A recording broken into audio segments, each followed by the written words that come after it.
Jaffasadic's YouTube channel. Please subscribe for watch more videos.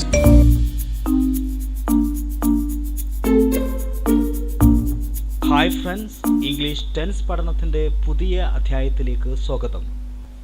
ഇതിനകം 3 ടെൻസുകൾ നമ്മൾ പഠിച്ചിരിക്കുകയാണ്. Simple present tense, present continuous tense, present perfect tense. ഇന്ന് നമ്മൾ പഠിക്കാൻ പോകുന്നത് പ്രസൻറ്റ് പെർഫെക്റ്റ് കണ്ടിന്യൂസ് ടെൻസ് ആണ്. സിമ്പിൾ പ്രസൻറ്റ് ടെൻസിൽ അവൻ എഴുതുന്നു എന്ന് പഠിച്ചു. അത് പിന്നെ നമ്മൾ അവൻ എഴുതുകയാണ് എന്ന് പഠിച്ചു. അവൻ എഴുതിയിട്ടുണ്ട് എന്ന് പഠിച്ചു. ഇപ്പോൾ അത് അവൻ എഴുതിക്കൊണ്ടിരിക്കുകയാണ് എന്നാണ് നമ്മൾ പഠിക്കാൻ പോകുന്നത്. ഈ വാചകം സൂചിപ്പിക്കുന്നത് പോലെ ദൈർഘ്യമുള്ള തുടർച്ചയായിട്ടുള്ള പ്രവൃത്തികളെ സൂചിപ്പിക്കുന്നതിന് വേണ്ടിയിട്ടാണ് ഈ ടെൻസ് ഉപയോഗിക്കുന്നത്. അല്പസമയം മുമ്പ് തുടങ്ങിയ ഒരു പ്രവൃത്തി ഇപ്പോഴും തുടർന്നുകൊണ്ടിരിക്കുന്നു എങ്കിൽ തീർച്ചയായിട്ടും ആ വാചകം പ്രസന്റ് പെർഫെക്റ്റ് കണ്ടിന്യൂസ് ടെൻസ് ആണ്. അല്പസമയം മുമ്പ് എന്നുള്ളത് ഏതാനും മണിക്കൂറുകൾക്ക് മുമ്പ് തുടങ്ങിയാലും ഏതാനും ദിവസങ്ങൾക്ക് മുമ്പാണെങ്കിലും ഏതാനും വർഷങ്ങൾക്കോ അല്ലെങ്കിൽ കാലങ്ങൾക്ക് മുമ്പോ തുടങ്ങിയ പ്രവൃത്തിയാണെങ്കിലും അത് ഇപ്പോഴും നമ്മളത് പറയുന്ന സമയത്ത് തുടർന്നുകൊണ്ടിരിക്കുന്നുവെങ്കിൽ തീർച്ചയായിട്ടും ആ വാചകം, ആ sentence present perfect continuous tense ആണ്.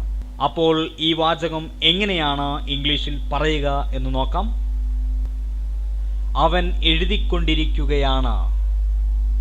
ഇവിടെ ഞാൻ പറഞ്ഞു, ഈ ടെൻസിൻ്റെ പേര് പ്രസന്റ് പെർഫെക്റ്റ് കണ്ടിന്യൂസ് ടെൻസ് എന്നാണ്. പ്രസന്റ് പെർഫെക്റ്റ് ടെൻസിൽ നമ്മൾ ഉപയോഗിക്കുന്ന ഓക്സിലറി ഹാസും അതുപോലെ ഹാവുമാണ്. അതുപോലെ കണ്ടിന്യൂസ് ടെൻസിൽ ഈസ്, ആം, ആർ എന്ന് പറയുന്ന ഓക്സിലറികളാണ്. ഇവിടെ ഏതൊക്കെയാണ് ഉപയോഗിക്കുക എന്ന് നോക്കാം. ഹാസ് അല്ലെങ്കിൽ ഹാവ്, പെർഫെക്റ്റ് ടെൻസിൻ്റെ ഓക്സിലറികളായിട്ടുള്ള ഹാസ് അല്ലെങ്കിൽ ഹാവ്. അതോടൊപ്പം തന്നെ കണ്ടിന്യൂസിൻ്റെ ഓക്സിലറികളായിട്ടുള്ള ഈസ്, ആം, ആറിനു പകരം ബീൻ എന്ന് പറയുന്ന വാക്ക്, പദം നമ്മൾ ഇതിൻ്റെ കൂടെ ഉപയോഗിക്കുന്നു. ഇത് വളരെ പ്രധാനപ്പെട്ടതാണ്. ഇത്തരം കണ്ടിന്യൂസ് ടെൻസുകളുടെ, അതായത് അല്പം മുമ്പ് തുടങ്ങിയ അല്ലെങ്കിൽ ഏതാനും കാലങ്ങൾക്ക് മുമ്പ് തുടങ്ങിയ ഒരു പ്രവൃത്തി, ഒരു കാര്യം ഇപ്പോഴും തുടർന്നുകൊണ്ടിരിക്കുന്നു എന്ന് പറയുന്ന വാചകങ്ങളിൽ നമ്മൾ ബീൻ എന്ന് പറയുന്ന വാക്ക് ഉപയോഗിക്കുന്നു. അതോടൊപ്പം തന്നെ വെർബിൻ്റെ, ക്രിയയുടെ കൂടെ ING കൂടി ഉപയോഗിക്കുന്നു. ഇനി ഈ വാചകം നമുക്ക് ഇംഗ്ലീഷിൽ പറയാം. He has been writing. ഇവിടെ ഹി എന്ന് പറയുന്ന സബ്ജക്റ്റ് സിംഗുലർ ആയതുകൊണ്ട്, ഒരാളായതുകൊണ്ട് ഹാസ് എന്ന് പറയുന്ന ഓക്സിലറി ഉപയോഗിച്ചിരിക്കുന്നു. കണ്ടിന്യൂസിൻ്റെ ഓക്സിലറികൾക്ക് പകരം ബീൻ എന്ന് പറയുന്ന പദം ഉപയോഗിച്ചിരിക്കുന്നു. ബീൻ എന്ന പദം ഉപയോഗിച്ചത് കൊണ്ട് തന്നെ വെർബിൻ്റെ കൂടെ ING ചേർത്തിരിക്കുന്നു. He has been writing. മറ്റു ഉദാഹരണങ്ങൾ നമുക്ക് നോക്കാം. അവൾ വന്നുകൊണ്ടിരിക്കുകയാണ്. She has been coming. Has ഉപയോഗിച്ചിരിക്കുന്നു, ബീൻ ഉപയോഗിച്ചിരിക്കുന്നു, ING ഉപയോഗിച്ചിരിക്കുന്നു. രമേശ് പാടിക്കൊണ്ടിരിക്കുകയാണ്. Has been singing. Ramesh has been singing. പക്ഷി പറന്നുകൊണ്ടിരിക്കുകയാണ്. Bird has been flying. അവർ എഴുതിക്കൊണ്ടിരിക്കുകയാണ്. They have been writing. ഞാൻ പോയിക്കൊണ്ടിരിക്കുകയാണ്. I have been going. നീ കളിച്ചുകൊണ്ടിരിക്കുകയാണ്. You have been playing.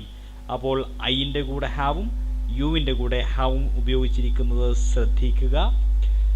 അപ്പോൾ ഈ ടെൻസ് നിങ്ങൾക്ക് മനസ്സിലായി എന്ന് കരുതുന്നു. ഈ ടെൻസ് വളരെ സിമ്പിളാണ്.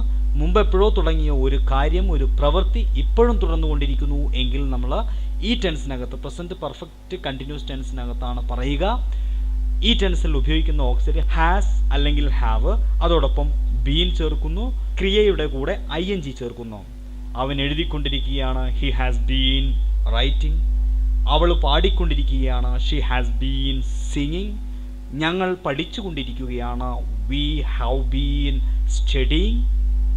ഇങ്ങനെ നിരവധിയായിട്ടുള്ള വാചകങ്ങൾ നിങ്ങൾ സ്വയം ചെയ്തു നോക്കുക, അല്ലെങ്കിൽ സ്വയം പറഞ്ഞു നോക്കുക. അങ്ങനെ ഈ ടെൻസ് ഹൃദ്യസ്ഥമാക്കുക. ഇനി നമുക്ക് നോക്കാം. ഇപ്പോൾ നാം വളരെ പ്രധാനപ്പെട്ട 4 ടെൻസുകൾ പഠിച്ചിരിക്കുകയാണ്. പ്രസന്റ് ടെൻസിലെ 4 ടെൻസുകളും നമ്മൾ പഠിച്ചിരിക്കുകയാണ്.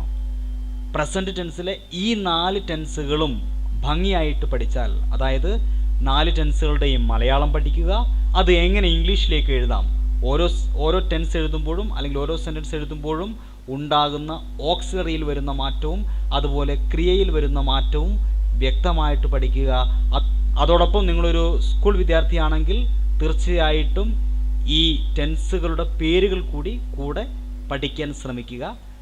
ഇംഗ്ലീഷ് ഭാഷ സംസാരിക്കാൻ പഠിക്കുന്ന അല്ലെങ്കിൽ ഇംഗ്ലീഷ് ഭാഷ പഠിക്കാൻ ആഗ്രഹിക്കുന്ന ആളുകളെ സംബന്ധിച്ച് ഈ ടെൻസുകളുടെ പേരുകൾ അത്ര ഇമ്പോർട്ടൻ്റ് അല്ല.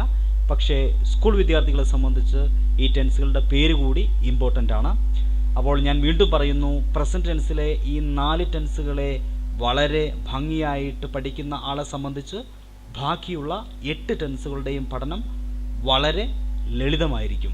ഈ വീഡിയോയിലൂടെ പ്രസൻറ്റ് പെർഫെക്റ്റ് കണ്ടിന്യൂസ് ടെൻസ് നിങ്ങൾ മനസ്സിലാക്കി എന്ന് വിശ്വസിക്കുന്നു. അടുത്ത ടെൻസുമായിട്ട് അടുത്ത വീഡിയോയിൽ കാണാം. Bye, thank U.